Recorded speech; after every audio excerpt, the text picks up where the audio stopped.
And now comes the big question. If that is indeed the case, why is it so?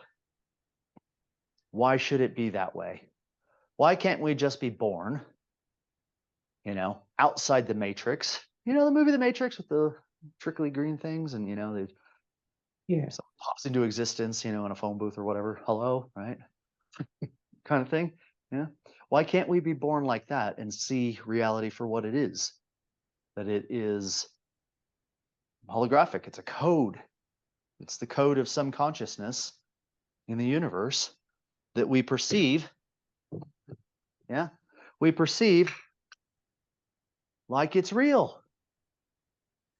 No matter how many times I do that, I'm never going to have the conscious perception that this couple passed through this uh, poster. I can't get there in my own mind. Yeah. So why should it be so if those are just user interface, desktop icons in my world? Hmm? Is it the collective? Huh? Is it the collective? The Sure, I think collective so. But what do you agreement mean by collective? that there's like an umbrella agreement that Hmm. Okay, the you're right. Let's go down that track.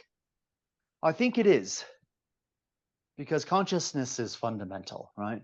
Now, here's an interesting thing. Do you have consciousness? Let's be easy about this. You could probably just safely say, yeah, I think I do, right? I think I'm conscious. Hmm. To what degree is a different story, but you can say that. But did you know if they take your brain and cut it right down the middle, the corpus callosum, right? Separate those out so that they're no longer talking to one another, you end up with two consciousnesses. Did you know that? Two separate consciousnesses.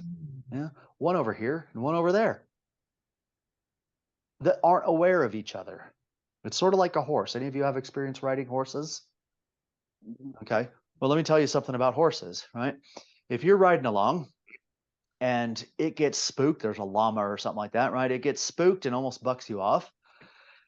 On this side of the road, you get off the horse. Once you calm it down, you get off the horse and you turn it around so that the other eye can see it. Because what's going to happen if you don't do that, what's going to happen is on the way back, that side of the brain hadn't got the message because their eyes are on the side. Yeah, they're not predators.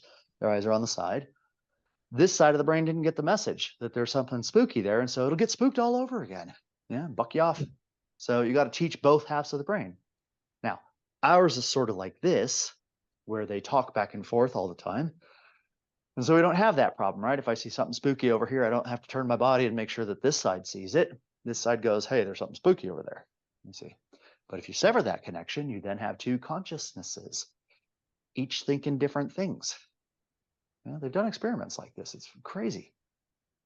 Now, what does that do to your concept that you have a consciousness?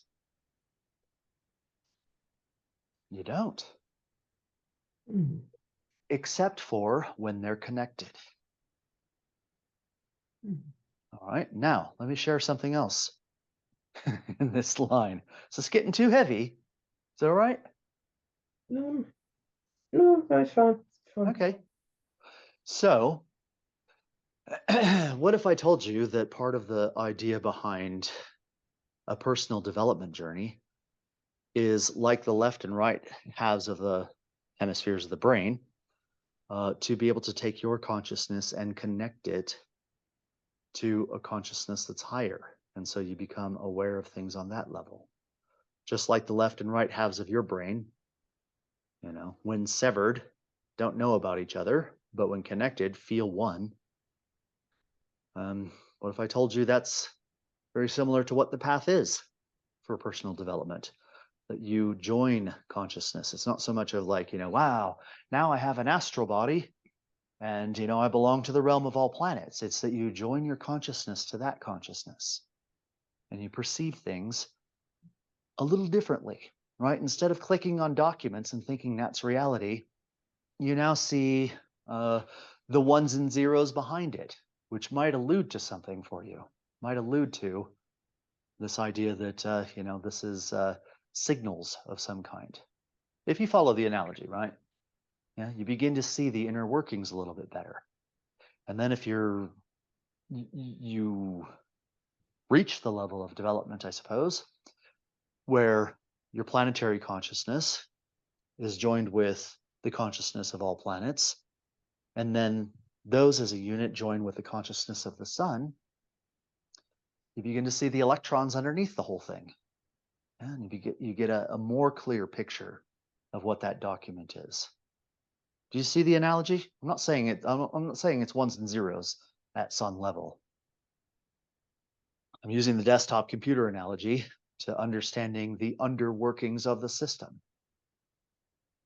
In that, yeah, it's all about merging your consciousness at these different levels, but you have to have the equipment to do it. And in our label making, in the way, we call, you know, the first bit of equipment that you need to do that, we call it an astral body.